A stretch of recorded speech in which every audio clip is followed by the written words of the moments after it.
അച്ഛാ, ഫാദറിനെ ഒന്നുകൂടെ വിളിച്ചു നോക്കിയാലോ? വരുന്നു എന്നല്ലേ പറഞ്ഞത്, ഇനി വിളിക്കണ്ട മോളെ. ഒരു സങ്കടം നിറഞ്ഞ അവസ്ഥയാണ്. നീ നിന്റെ വാക്കുകൾ നിയന്ത്രിക്കണം.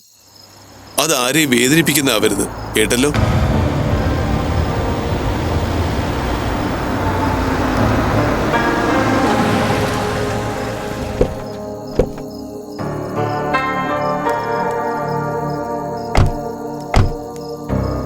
ഫാദർ, ഞാനാ ഈ വീടൊന്ന് തുറക്കട്ടെ.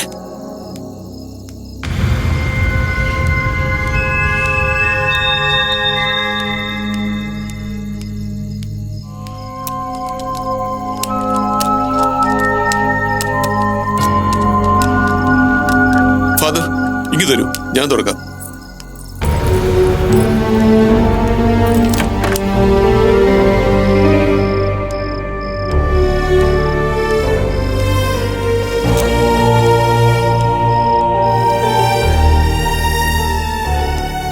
എന്തായി മാഡം? അപകടത്തിൽപ്പെട്ട ബൈക്ക് അരുണിന്റെ തന്നെയാ. അവിടുന്ന് അരുണിന്റെ ഫോണും കണ്ടുകിട്ടിയിട്ടുണ്ട്. പക്ഷെ അരുണിനെ കുറിച്ചൊരു സൂചനയില്ല. പോലീസുകാര് ചുറ്റുമുള്ള ഹോസ്പിറ്റലൊക്കെ അന്വേഷിച്ചു. അവിടെ ഒന്നും അരുൺ എത്തിയിട്ടില്ല. അന്വേഷിച്ചിട്ട് വിവരം പറയാന്ന് പറഞ്ഞു അവരെന്നെ പറഞ്ഞു വിട്ടു. ഇനി അരുണിനെ ആരെങ്കിലും കരുതിക്കൊട്ടി. എന്റെ കുഞ്ഞു മനസ്വസ്ഥത നഷ്ടപ്പെട്ട അവിടെ നിന്ന് ഇറങ്ങിയത്. മുമ്പേ അവൻ അങ്ങനെ ഒരു കുഞ്ഞു കാര്യം മതി അവൻ ടെൻഷനാവാൻ.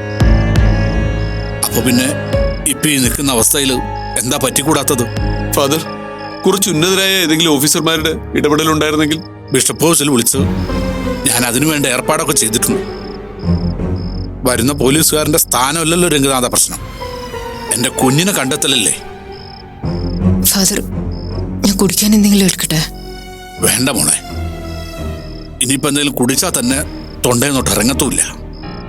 ആ, നിങ്ങളിരിക്കെ, ഞാനിപ്പോ വരാം.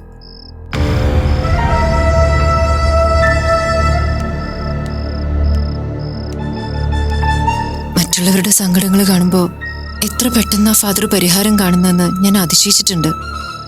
പക്ഷേ അരുണിനെ ഒന്നും അറിയിക്കണ്ടായിരുന്നു. അറിയിക്കില്ലായിരുന്നു. അവനെ ഈ രീതിയിൽ ടോർച്ചർ ചെയ്തില്ലായിരുന്നെങ്കിൽ. മോളെ, ഞാൻ പറഞ്ഞല്ലോ.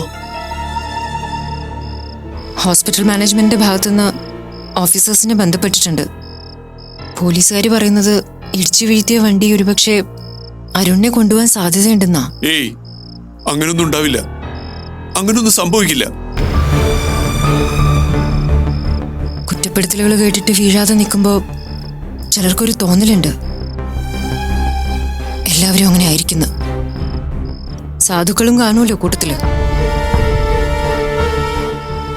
അത് തിരിച്ചറിയാത്തവരെക്കാൾ അപകടകാരികളായിട്ട് വേറെ ആരുമില്ല.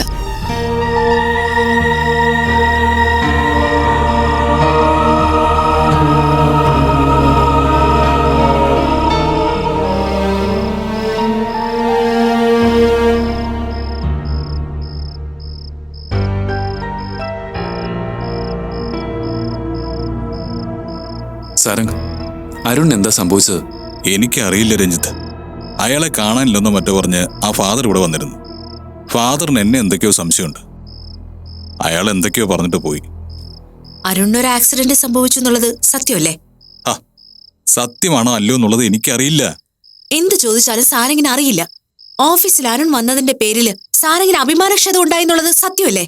മാന്യമായി പ്രവർത്തിക്കുന്ന ഒരു ഓഫീസാണ് എന്റേത്.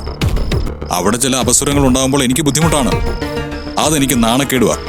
മൈഥിലിയെ ചേർത്ത് സാരംഗ് സംശയിക്കുന്ന ഒരാൾ, ഓഫീസിൽ വന്ന് ബഹളം ഉണ്ടാക്കിയെന്ന് നിങ്ങൾ രണ്ടുപേരും കൂടി വിശേഷിപ്പിക്കുന്ന ഒരാൾ, അയാൾ ഇല്ലാതായിക്കോട്ടെ എന്ന് സാരംഗ് ആഗ്രഹിക്കുന്നതിലും തെറ്റൊന്നും പറയാൻ പറ്റില്ല.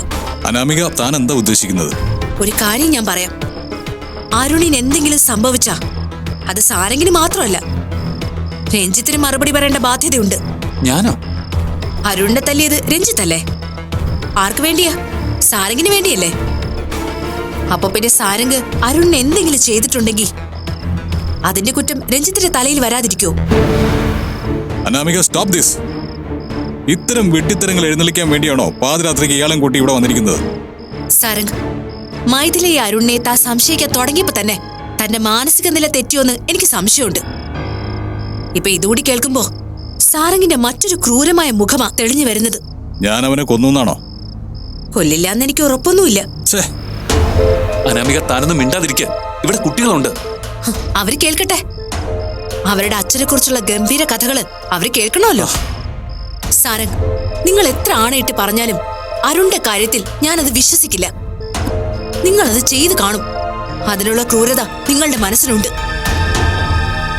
രഞ്ജിത്ത്, ഞാൻ യദുവിന്റെ അടുത്തേക്കൊന്ന് പോയിട്ട് വരാം.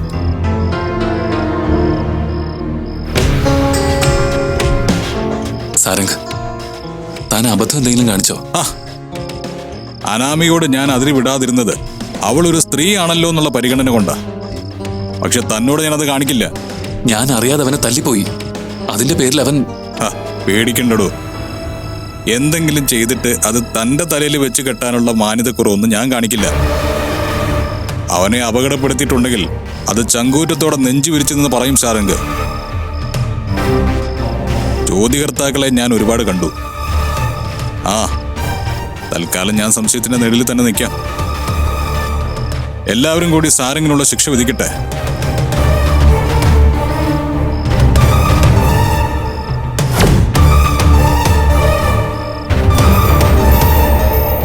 ഫാദർ, പൾസ് റേറ്റ് കൂടുതലാണ്. നമുക്ക് ഹോസ്പിറ്റലിലേക്ക് പോയാലോ? വേണ്ട കുഞ്ഞെ, മരുന്നിപ്പോ കഴിച്ചല്ലോ. ഇത് ശരീരത്തിൻ്റെതല്ല, മനസ്സിന്റെ ആദിയാ. എന്നാലും ഫാദർ, ഒരു റിസ്ക് എടുക്കണോ? ജീവിതത്തിൽ എടുക്കാവുന്നതിൽ വെച്ച് ഏറ്റവും വലിയ റിസ്ക്കാ രംഗനാഥ ഞാനിപ്പോൾ എടുത്തുകൊണ്ടിരിക്കുന്നത്. എൻ്റെ കുഞ്ഞിനെ കാണുന്നില്ല. അവനെ കുറിച്ചൊരു വിവരമില്ല. എനിക്ക് ആശ്രയം കർത്താവും എൻ്റെ കുഞ്ഞുമാ. അവരില്ലാതെ എൻ്റെ ജീവിതത്തിന് എന്ത് പ്രത്യേകത?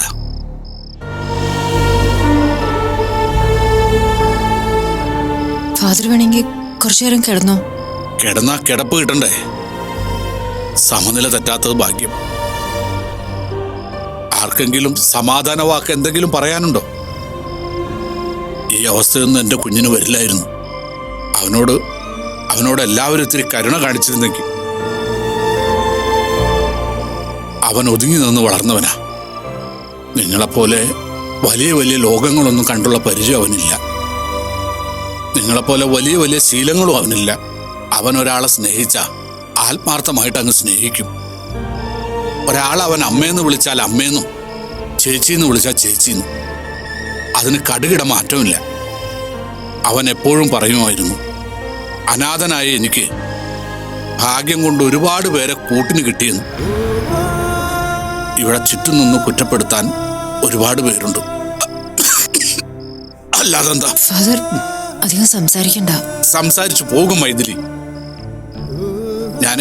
ഞാനിപ്പോ ഒരു വൈദികനോ ഈ ലോകക്കുള്ളിലുള്ള ഒരു സർവജ്ഞനോ ഒന്നുമല്ല. എന്റെ കുഞ്ഞിനെ കാണാതെ വിഷമിക്കുന്ന ഒരച്ഛനാ. ഫാദർ, വേണ്ട സർ, ഫാദർ കുറച്ചു നേരം തനിച്ചിരിക്കട്ടെ. സ്വസ്ഥതയ്ക്ക് അതല്ലാതെ വേറെ മാർഗമില്ല. അരുണിന്റെ വിവരം വല്ലതും അറിഞ്ഞാൽ മതിയായിരുന്നു. ഇല്ലെങ്കിൽ ഫാദറിന്റെ കാര്യത്തിൽ എനിക്ക് ടെൻഷനുണ്ട്. നമ്മളെല്ലാവരും ഇവിടെ തന്നെ ഉണ്ടല്ലോ, നോക്കാം.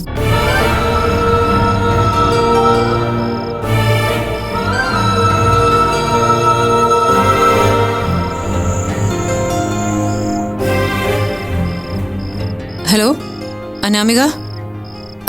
ഞാനിവിടെ തന്റെ വീട്ടിലുണ്ടോ. എന്തായി അരുണിന്റെ കാര്യം? ഇതുവരെ ഒരു വിവരം കിട്ടിയിട്ടില്ല. ഏതോ വണ്ടി ബോധപൂർവം ഇടിച്ചിട്ട ശേഷം അരുണിനെ അവര് കൊണ്ടുപോയിന്ന പോലീസുകാരുടെ നിഗമനം. അതായത് കരുതിക്കുട്ടി തന്നെയാണല്ലേ? എന്ന് കൃത്യമായിട്ടൊന്നും പറയാൻ പറ്റില്ല, സംശയമാണ്. ഞാൻ സാരംഗിനോട് ചോദിച്ചു, അരുണിനെ അപകടപ്പെടുത്താൻ എന്തെങ്കിലും ചെയ്തോന്ന്. ചോദിക്കേണ്ടിയിരുന്നില്ല. ചോദിച്ചു. അതിന്റെ പേരില് നമ്മൾ തമ്മിൽ സംസാരം ഉണ്ടായി. രഞ്ജിത്ത് ഇടപെട്ടിട്ടാ അത് തീർന്നത്. അനാമിക, നിങ്ങൾ വെറുതെ ബുദ്ധിമുട്ടണ്ട, തിരിച്ചു പോയിക്കോളൂ. അത് സാരല്ലടോ, കുട്ടികളുള്ളതല്ലേ. ഞങ്ങൾ ഇവിടെ ഇരുന്നോളാം. ഇവിടെ ഫാദറിന്റെ അവസ്ഥ കുറച്ച് കഷ്ടമാണ്. വീണുപോയിന്ന് തന്നെ പറയാം. അത് സ്വാഭാവികമല്ലേ. അവരുടെ ബന്ധം അത്ര ശക്തമല്ലേ? എന്നതാ വച്ചോ. ആ യദു കിടന്നു. ഞാനിപ്പോ അവന്റെ അടുത്തുനിന്ന് വന്നതേ ഉള്ളൂ. ഞാൻ വിളിക്കാം. ശരി.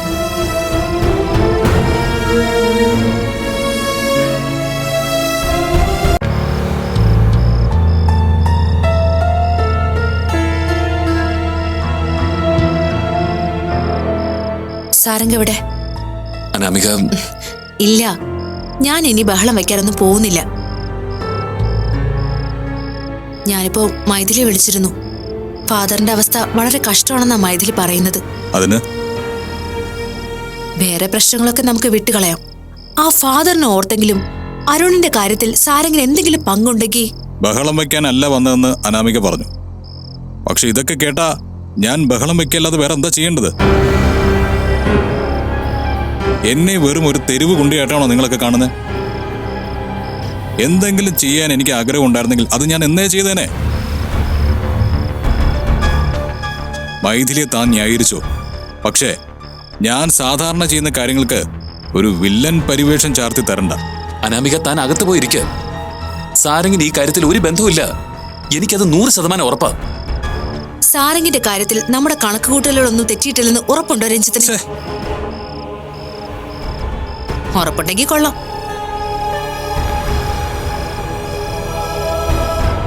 എന്താണോ ഇത്? സോറി സാരംഗ്. ഭാര്യ എന്ന നിലയ്ക്ക് എനിക്ക് അനാമികയെ വിലക്കാം. പക്ഷേ തന്റെ സുഹൃത്തെന്ന നിലയ്ക്ക് ചില സ്വാതന്ത്ര്യങ്ങളുണ്ടല്ലോ ചോദിക്കാനും പറയാനും. അങ്ങനെ കരുതിയാൽ മതി.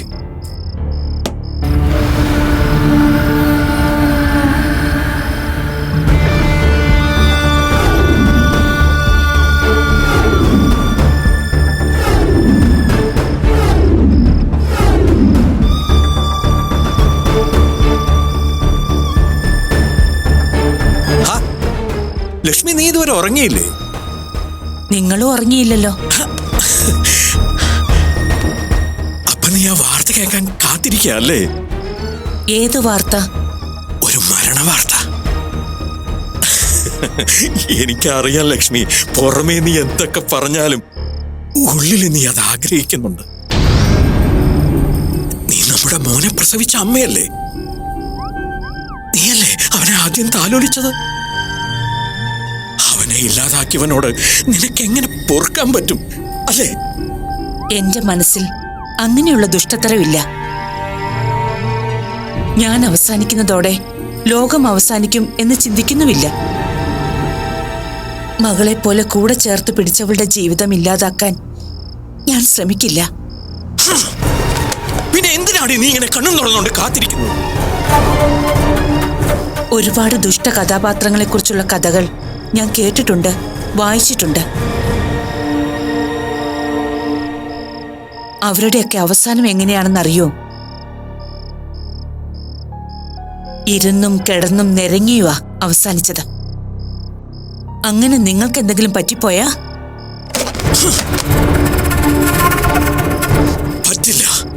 പറ്റില്ല ലക്ഷ്മി. നീ പറഞ്ഞ ദുഷ്ട കഥാപാത്രങ്ങളൊക്കെ എങ്ങനെ ഉണ്ടായെന്നറിയോ? ചിലര് നല്ലവരുടെ വേഷം കെട്ടും. അപ്പൊ അവരോട് പൊരുതാൻ പോകുന്നവരൊക്കെ ദുഷ്ട കഥാപാത്രങ്ങളാകും, അല്ലേ? എനിക്കും അതാ സംഭവിച്ചത്. മൈഥിലി, സാരംഗും കുടുംബവും ഒക്കെ നല്ലവരാ. കുട്ടിച്ചൻ ദുഷ്ട കഥാപാത്രം.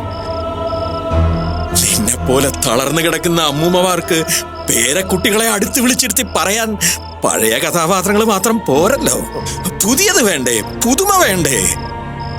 അപ്പ കുട്ടിച്ചൻ ഇതൊക്കെ ചെയ്തല്ലേ പറ്റൂ ലക്ഷ്മി. ഇപ്പൊ വരും ഞാൻ കാത്തിരിക്കുന്ന വാർത്ത. ഇപ്പൊ വരും ലക്ഷ്മി, നോക്കിക്കോ.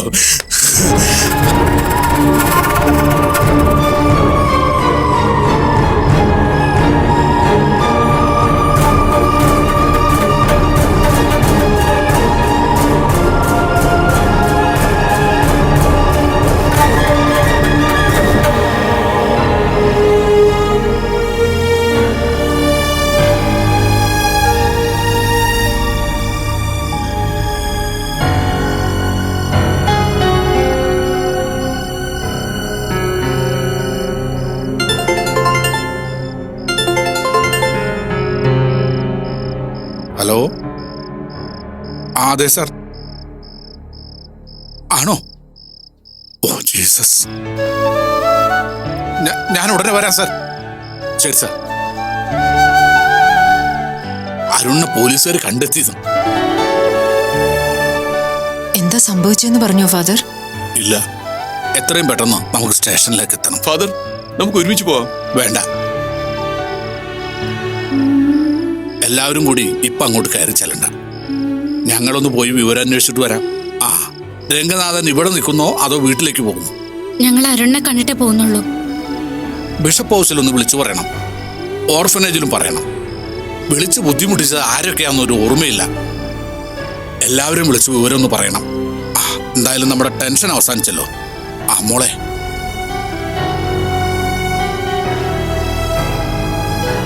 ഫാദർ ഒഴിവാക്കിയത് അച്ഛനെ അല്ല, എന്നെയാ. എല്ലാ കുറ്റങ്ങളും കൂടി അവസാനം എന്റെ തലയില. അരുണിപ്പ വന്നില്ലായിരുന്നെങ്കിൽ ആ പാപം കൂടി ഞാൻ ചുമക്കേണ്ടി വന്നേനെ. നീ ഒട്ടും മോശമല്ലല്ലോ. വാക്കുകൾ ഉപയോഗിക്കുമ്പോൾ അത് എത്ര കടുത്തതാണെന്നല്ലേ നോക്കുക. വേദനിക്കുമ്പോ എത്ര ക്രൂരമാണെന്ന് നോക്കൂ. അപ്പോ ഇതൊക്കെ നാച്ചുറലാണ്. എന്തായാലും സമാധാനമായി.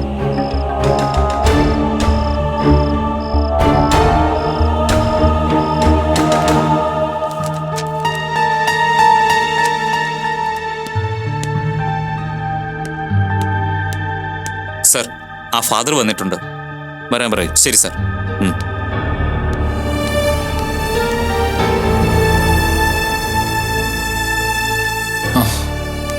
ഫാദർ. മോനെ, എവിടെയായിരുന്നടാ കുഞ്ഞെ? നീ പേടിപ്പിച്ച് കളഞ്ഞല്ലോ നീ. അരുൺ, മാം, നീ ഇത് എന്താ കാണിച്ചത്? എവിടെയായിരുന്നു? ഇപ്പൊ സമാധാനായോ? ആയി സാർ. സാർ, ഇത് ഡോക്ടർ മൈഥിലി. അറിയാം, ഞാൻ ഹോസ്പിറ്റലിൽ വന്നിട്ടുണ്ട്. ഇവരൊരുമിച്ചാ വർക്ക് ചെയ്യുന്നത്. കാര്യമായി അന്വേഷിച്ചോളാന്ന് പറഞ്ഞോ. സാർ എന്നെ ഇവിടെ നിന്ന് പറഞ്ഞു വിടുമ്പോ ഉള്ളത് പറയാലോ. എനിക്ക് വലിയ പ്രതീക്ഷയൊന്നും ഉണ്ടായിരുന്നില്ല. Thank you sir. സംഭവിച്ചത് എന്താണെന്ന് അരുൺ തന്നെ പറയട്ടെ. ഞാൻ സൈഡിൽ കൂടിയാണ് വണ്ടി ഓടിച്ചുകൊണ്ടിരുന്നത്. പെട്ടെന്നൊരു വണ്ടി വന്ന് പുറകിലിടിച്ചു. ഞാൻ തെറിച്ചുപോയി. അത് വെറും ഒരു ആക്സിഡന്റ് അല്ലാന്ന് എനിക്ക് തോന്നിയത് മുന്നോട്ട് പോയ വണ്ടി തിരിച്ചു വരുന്നത് കണ്ടപ്പോഴാണ്. അതാരോ കരുതിക്കുട്ടി ചെയ്തതാ. ആ വണ്ടിയിൽ നിന്ന് ആരോ ഇറങ്ങി ചുറ്റും നോക്കുന്നുണ്ടായിരുന്നു. അപ്പൊ എനിക്ക് ഉറപ്പായി അത് പ്ലാൻഡ് ആയിരുന്നു. ആരാടാ കുഞ്ഞെ നിന്നെ കൊല്ലാൻ ശ്രമിക്കുന്നത്? അവരുടെ ഉദ്ദേശം കൃത്യമായിട്ട് അറിയാത്തത് കൊണ്ട് ഞാൻ വീണ സ്ഥലത്ത് നിന്ന് കുറച്ചും കൂടി താഴത്തേക്ക് ഇറങ്ങി. അവിടെ ഈ തോട്ടം തൊഴിലാളികൾക്ക് താമസിക്കുന്ന ഒരു സ്ഥലമുണ്ട്. കുറെ നേരം അവിടെയായിരുന്നു. പിന്നെ ഞാൻ പുറത്തിറങ്ങിയത്. അരുൺ, ആ വണ്ടി ശ്രദ്ധിച്ചില്ലേ? ആ വണ്ടിയിൽ നിന്ന് ഇറങ്ങിയ ആളുകളെ ഒന്നും ശ്രദ്ധിച്ചില്ലേ? അതൊക്കെ ഞങ്ങൾ ചോദിച്ചു. ആ പരിഭ്രമത്തിനിടയിൽ അരുൺ അതൊന്നും ചെയ്തിട്ടില്ല. എനിവേ, തിരിച്ചു കയറി താഴോട്ടിറങ്ങി പോകാൻ തോന്നിയത് നന്നായി. അല്ലെങ്കിൽ മറ്റെന്തെങ്കിലും സംഭവിച്ചു പോയനെ. പേടിച്ചതിന് കയ്യും കണക്കില്ല. നിനക്കെന്തെങ്കിലും സംഭവിച്ചു പോരുന്നെങ്കിൽ? ഇത്രയും പ്രാർത്ഥനയോടെ ഫാദറിന്റെ കൂടെയുള്ളപ്പോൾ എനിക്കൊന്നും സംഭവിക്കില്ല ഫാദർ. അരുണിന് പ്രത്യേകിച്ച് ശത്രുക്കളൊന്നും ഇല്ലെന്ന് ഫാദർ എന്നോട് പറഞ്ഞു. ബട്ട് കാര്യങ്ങൾ ഇങ്ങനെയൊക്കെ ആയതുകൊണ്ട് you must be very careful. രാത്രിയിൽ ഇതുപോലുള്ള ഒറ്റപ്പെട്ട സ്ഥലത്തൂടെയുള്ള യാത്ര ഒഴിവാക്കുന്നത് നല്ലത്. അല്ലെങ്കിലും ആ വഴിക്ക് എന്തിനാ അരുൺ പോയത്? അതിന്റെ കാരണം ഫാദർ എന്നോട് പറഞ്ഞു. വിവാഹം കഴിക്കാൻ പോകുന്ന പെൺകുട്ടിയുമായിട്ട് എന്തോ ഒരു തർക്കം ഉണ്ടായെന്ന്. അതൊക്കെ ജീവിതത്തിന്റെ ഒരു ഭാഗമാടോ. അതൊക്കെ മനസ്സിൽ കയറ്റി വെച്ച് ടെൻഷനാവുക, അതിന്റെ പേരിൽ അലഞ്ഞു തിരിയുക, എവിടേക്കെങ്കിലും വണ്ടി ഓടിച്ചു പോവുക. തന്നെ പോലെ ഇരുത്തം വന്നൊരു ഡോക്ടർ അങ്ങനെയൊക്കെ ചെയ്യാവോ?